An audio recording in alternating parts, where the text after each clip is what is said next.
What a week it was for the Stakehouse. 14 official tips was a record for us last week, and it included a tip from every single Premier League game. It resulted in combined pure profit of over 5 points, and it's left me with a bad back from carrying my co-pilot Lucas Jasinski quite as much as I did. How you doing? Yeah, good. Well, I'd say it's a marathon, not a sprint. Remember that, right? So we'll see. We'll see you on the finishing line if you're still there. If you still got any funds in your bankroll. I was due a good week. Let's be honest. It's quite impressive though, right? I put 10 tips up, one from every single game, and then an extra tip on Damsgaard, close to the Brentford game for the shots on target, which romped home. Yeah. So hopefully some of you guys saw that and managed to jump on. So obviously really, really good week, and the plan is to carry that momentum into game week 10. And without further ado, we're going to launch into Brighton versus Leeds. What's your model saying? You know what? Leeds are really getting unlucky this season. Look, I know you can't look into it too much around XG and stuff like that.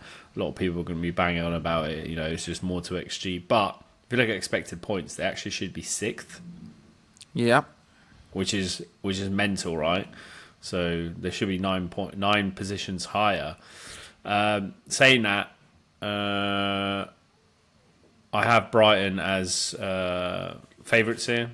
Over 0.5 goals better. I expect them to win this game, to be honest. I know they're playing Carabao Cup today, but I think they're rotating a few plays and stuff like that. So I don't really have an official bet here, but I wouldn't be surprised if Leeds start banging them in. Yep, fair. I mean, look, I've been quite impressed with Leeds as well. I did watch them against West Ham last Friday, and the only tiny thing that I would say on them is they went 2-0 up early doors against West Ham and then promptly stopped playing their football. They sat back, sat off, looked to protect. Defensively, they're not the strongest either, and they basically gave West Ham a route back into the game. Now, West Ham weren't quite good enough to capitalise on that, but at some point, that defensive mindset will come back and haunt Leeds, and I think they need to stay. I think they're a better side on the front foot, and I think that's something they need to be a little bit careful of. But I have been impressed with them like you this season. In terms of Brighton, they've beaten some good sides. They've beaten City, they've beaten Chelsea, they've beaten Newcastle, and they've always been quite a tough nut at home. So I do think this will be quite a good game. And with that in mind comes my first official tip. So I'm going to put up Brighton and both teams to score in this game. So both teams to score with a Brighton win.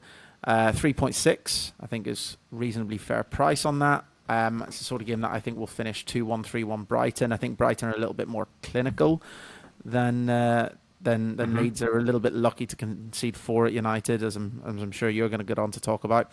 That's my first official tip. I'm going to say Brighton and both teams to score at 3.6.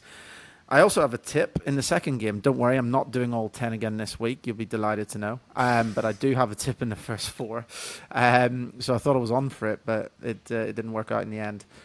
Burnley versus Arsenal. Arsenal are just rock solid at the back. Like, they're just unbelievable, right? I mean, 3 goals conceded all season, I think, in 9 games. That is sensational. And that defensive base that they have is going to carry them over the line. We might get on to talk about the league title in a little bit, but attacks win matches, defenses win championships. And Arsenal's back line and entire defensive unit, to be honest, is just setting them in really good stead. I predicted they'd be in job done mode against Palace. I was right. And I think they'll be in job done mode here against Burnley as well. Burnley will be riding high after that last gasp win against Wolves, and they did. They were so lucky, Burnley. Honestly, I know that they one were hurts. so lucky. I know that one hurts, and you were unlucky with that tip. Obviously, but Wolves smashed them on XG. But momentum, obviously, they'll still be feeling good about it, and they did give a good account at home to Liverpool in a slightly similar fixture, and only got caught out at the death. I just think Arsenal to win this game 1 or 2-0. Again, get a result and get out. I reckon they'll get a few goals. I reckon too. Yeah, win to 0 probably. That'd be not a bad shout. Yeah, I mean, they're 1.3 to win, so exactly. So there's no. It's hard to get value there. Win to 0 skinny as well. So I've gone a little bit braver with my official tip. and I'm going to go Arsenal and under 2.5 goals.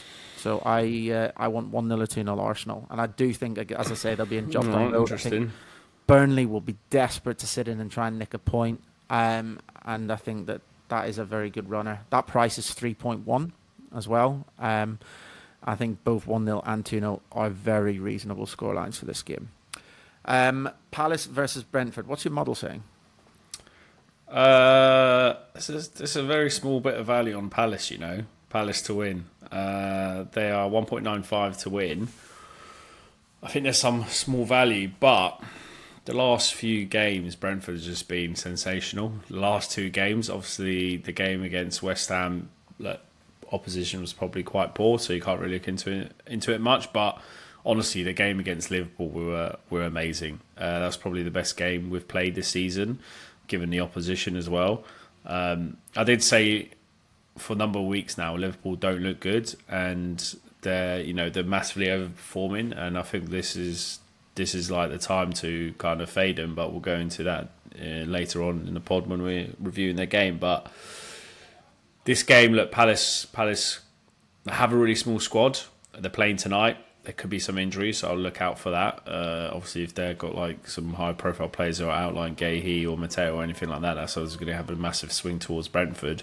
Saying that, I don't think there's that much value, but if I was going to be putting money on, even though I'm a massive Brentford fan, as you can see with Ericsson top that I need to burn, I'll just do like a Palace win, to be honest.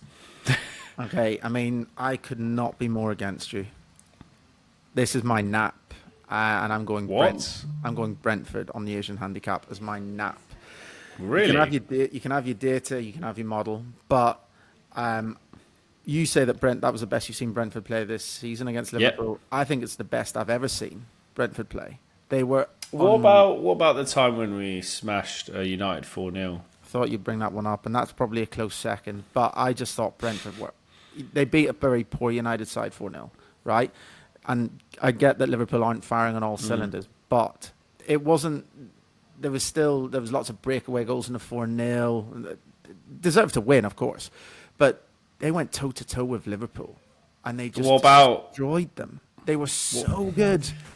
They were unbelievable. I sat watching the game, and Liverpool were just out of ideas.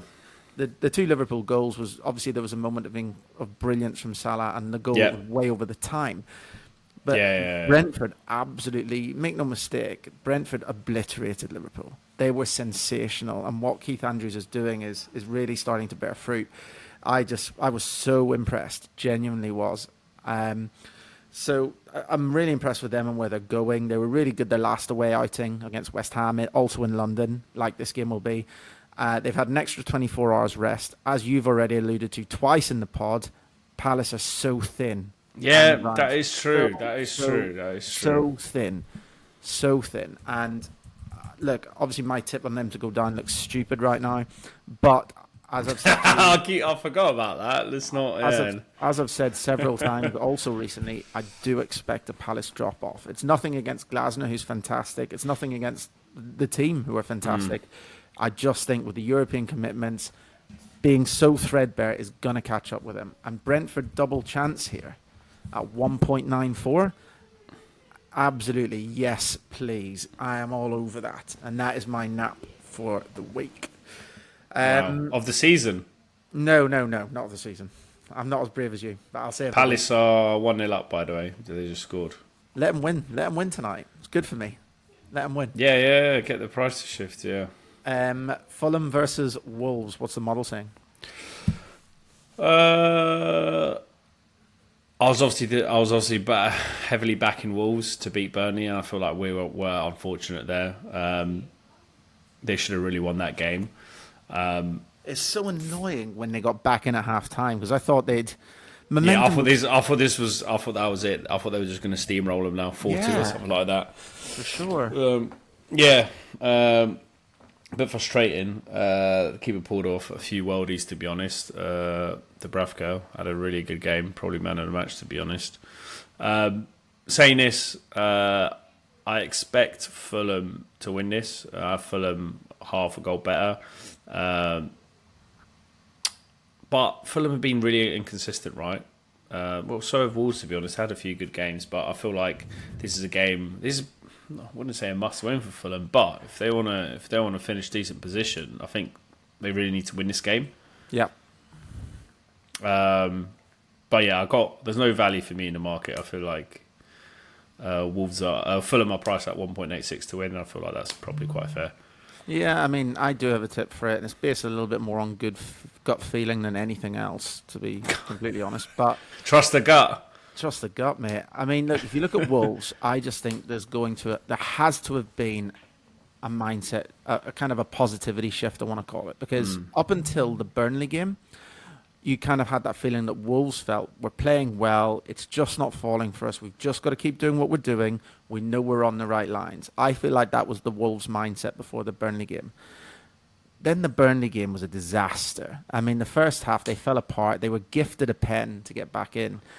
And then the momentum was with them. They should have steamrolled them second half, and they still chucked it away. And I think now it's gone from that positive shift of we're along the right lines, it's about to come, it's about to land, to now it's now close to desperation side. It's kind of like we're actually banging trouble here. The manager's not happy, you know. Well, they're getting smashed 3-0 at the moment. It's not even half time yet. Yeah, right. There you go. His body language, Joe, in the game against Burnley wasn't impressive at all. It was a man who was looking increasingly desperate, which is rubbing off on his squad. And I think they'll go to Fulham a little bit unsure whether to attack or whether to defend and try and get a point. I feel like it's a difficult one for them to approach. Fulham, I just feel I'll probably do a win now. And I think that backing the Fulham at 1.91 here, I don't see you going too far wrong here. I think Fulham will beat them. So that's an official tip for me. Forest United. This is the game, right, where I was on a roll, four tips from 4 games, and then I got to this one, and I was like, oh, United at a shade over evens. That's short. Like, that is really short. But I'm loving the run that we're on, and there's no way I'm backing against United right now. But you tell me if you think that Forest are value at that price. I think, I don't think neither team are, well, to be honest, I think Forest are a very, very small bit of value. I got these teams pretty much more or less even. Yeah, I can see this being a draw. I wouldn't be shocked either. I mean, Forest generated 0.37 XG away at Bournemouth. I'm just a bit worried that Sean Dyche is going to make them quite boring, to be honest. I mean, you say that, but they only let Bournemouth create 0.51. So, but that's it, right? They're going to be boring. They're going to keep it tight. They're not going to score many, and they're probably not going to concede many. So a draw. So a draw is the perfect bet, right? Probably, yeah. I'm not disagreeing. I think that looking at their markets and backing the unders for a few weeks isn't a bad way to go. I mean, even against Porto, Dyche's first game, they won 2-0 and their XG was over 2. But considering they've got 2 penalties in there, their non-penalty XG was like 0.61. So it's not like incredible for a home game. So I think Forest aren't. Sean Dyche is obviously not the long-term man. Sorry, Sean, I just don't see it. I think he'll be end of the season. End of the season, yeah, for sure. Probably Marco Silva. Let's go to Tottenham versus Chelsea. One thing I want to say on this one is normally taking the head-to-head record between teams into account is not something that I like to do too much. When I'm making bets, I generally look at recent form and current setup and these kind of facts being way more important than who won this fixture 2 years ago, whatever. But the one game where I am a little bit tempted and led astray by that is when Tottenham play Chelsea. I just always feel like Chelsea have got their number. When Chelsea are in good form and Tottenham aren't, Chelsea batter them. And when Tottenham are in good form and Chelsea aren't, it's either a draw or it's a tight Chelsea win. It still always feels like Chelsea have got Tottenham's number. Tottenham fans will hate me for saying this, but it's just how it feels. Having said that, Chelsea looks short on the market away from home at that price, and both teams are really inconsistent. My feeling is that I wouldn't touch this one with a barge pole. Tottenham had a great result away at Everton, but they've had some shockers, and Chelsea have just been beaten at home to Sunderland. It's hard to call this one with any confidence, right? Yeah, look, Tottenham are getting results, but I wouldn't say they deserve it. They should actually be 12th on expected points. I think the Everton game was quite a strange one, to be honest, because they had like basically two set pieces scored. That was like the bulk of the XG. Everton done really well. They created quite a few chances. I think the keeper had an amazing game, Vicaro. So I feel like, again, they were quite lucky, especially to keep a clean sheet. Obviously, we're back in Everton there as well. Not being sour grapes or anything like that. But yeah, my model has them quite even, to be honest. So it's going to sound dull and repetitive again, but I wouldn't be surprised if there's a draw. Chelsea haven't been great either. Last few games have been shocking. I mean, losing at home to Sunderland and like losing the XG battle as well. Do you think if you offered both of these teams a point right now, do you think they'd both take it? Good question. Probably, but they probably won't want to admit it. Yeah. Yeah. Like 100%. They're not. Yeah, they want to. They want to go for the win, right? Interesting. And but probably Chelsea would be more happy because obviously playing away. I'd imagine. I mean, if you're looking for a little bit of a fun bet, we're not saying there's necessarily value in it. But if you wanted to even look at a draw double between, I was just about to say that might be my official tip. Oh, really? They're looking at Forest United and Tottenham Chelsea. You probably get Draw like double. 9-1 on that double. 13. 13-1. That's a bit of fun bet. That is. I wouldn't put anyone off that. Yeah. Okay. Let's move on. You're like, okay, well, let me play some. I'm literally about to back it myself. I'm going to cut the pod short. Let's talk about full point, 2 points. Liverpool versus Aston Villa. What are you thinking about Liverpool then?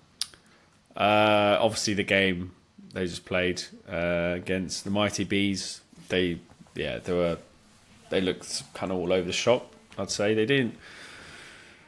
I don't know. They just didn't seem like their best, right? And they've been like that probably all season, getting these lucky wins. And I always said like they're going to fall off, and this is it. They're falling off now.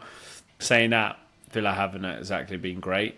Liverpool thrown away the cup, the EFL Cup today. They've basically just threw it away. They got like some weird lineup, mostly kids. The bench is like non-existent as well. So I expect them. Obviously, they're being rested, going full pelt at this, and I got them a whole 1 goal better. I expect them to bounce back. To be honest, can't see Villa getting anything here. Fair. Look, I actually put it more down to how good Brentford were, as I've made clear. I didn't think Liverpool. Yeah, I mean, Brentford obviously played well, but like, if that was Liverpool start of last season, probably be a different game, right? Different story, right? Maybe. I mean, I think that when you get, you look at a team and you see stats and you look at their way of playing, and you think, right, everything is steered towards this. At some point, they're going to correct it, right? It's like if a team's shipping 3 goals a game, at some point during that week on the training pitch, the manager or the staff are going to say, right, first port of call, let's stop conceding so many goals. This is what we're going to do different this week to make sure that we don't concede very many. And what happens then is you get an overcorrection. So you've watched the team concede 2 to 3 goals for several weeks, then suddenly they keep a clean sheet and all bets are off. And at some point, that's going to happen with Liverpool. And my theory is that it's going to happen in this game. Slot is going to go back to something as close resembling last season as he possibly can, with the same midfield three, and effectively try and play in a similar way. And to back that up even more, you look at Aston Villa, and fine, they've had a bit of a resurgence in recent weeks, but it's really based on moments, right? Moments involving Matty Cash. You look at their XG.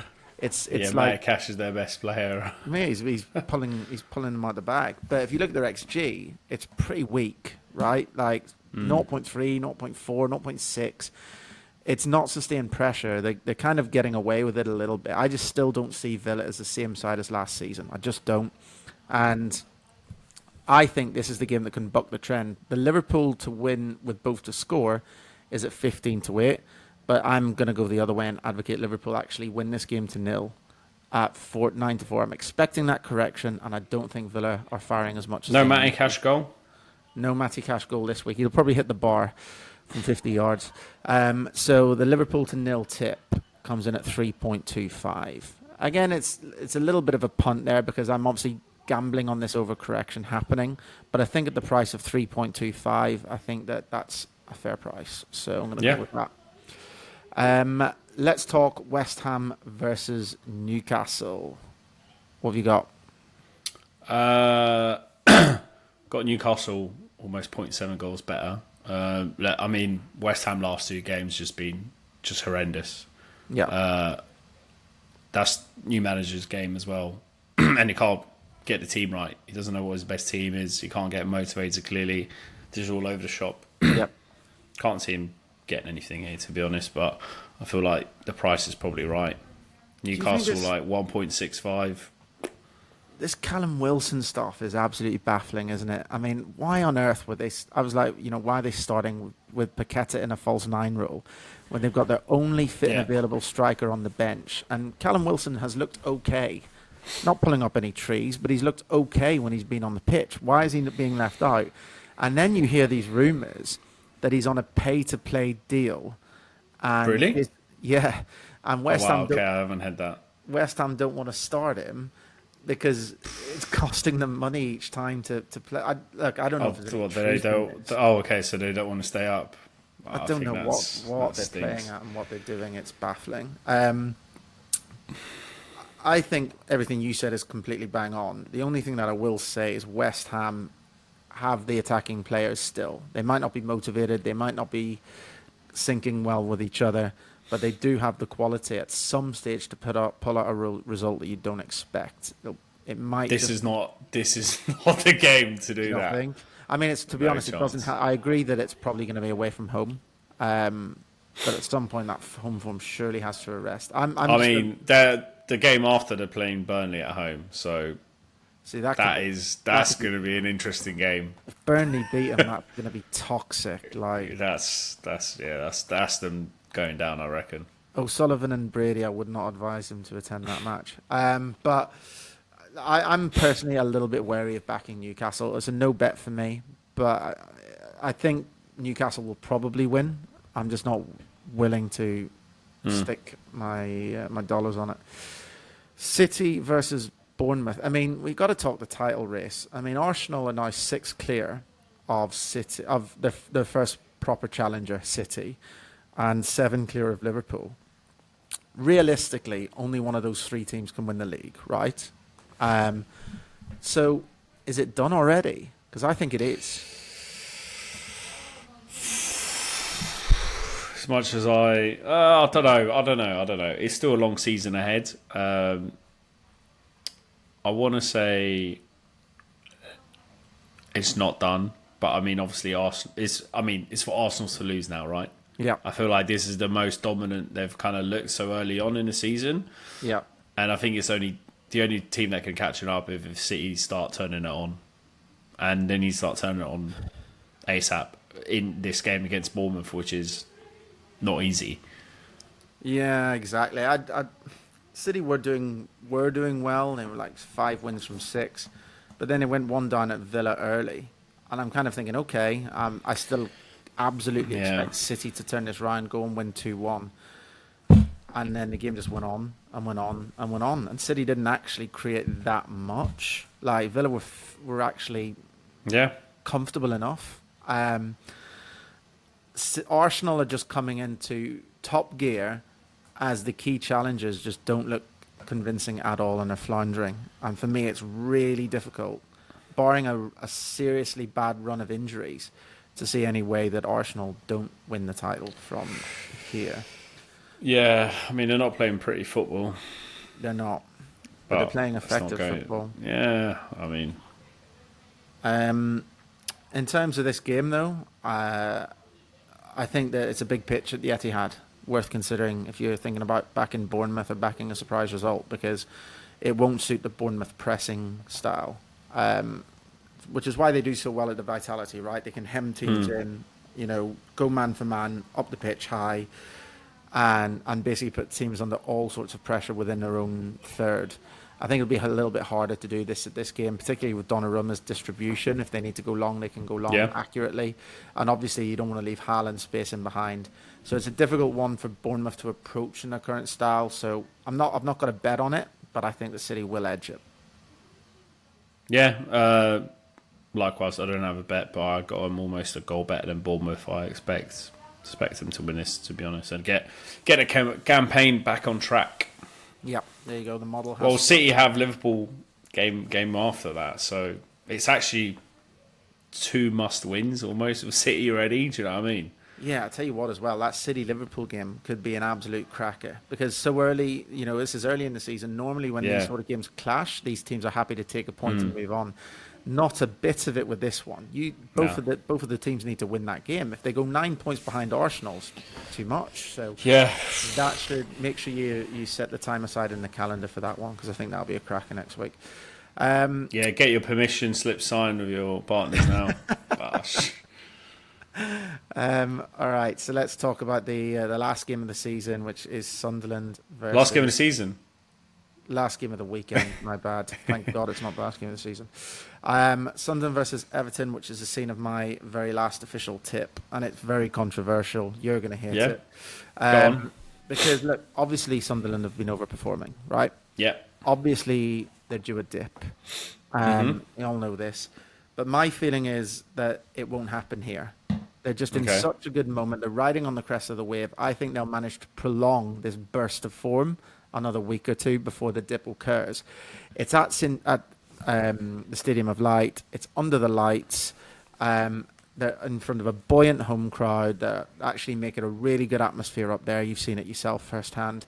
I just think they're in such a good moment, as opposed to Everton, who are actually in a pretty poor moment after the 3-0 reversal against Spurs and questions being asked. I said I saw them against Palace a few weeks ago, and they were so open in that game. Like, Palace should have been 2 or 3-0 up. That was one of our bets as well. Palace should have been 2 or 3 up at half time in that game easily and won that game. So I think that Sunderland can get another win here. And the market, I think, is expecting the same as most people.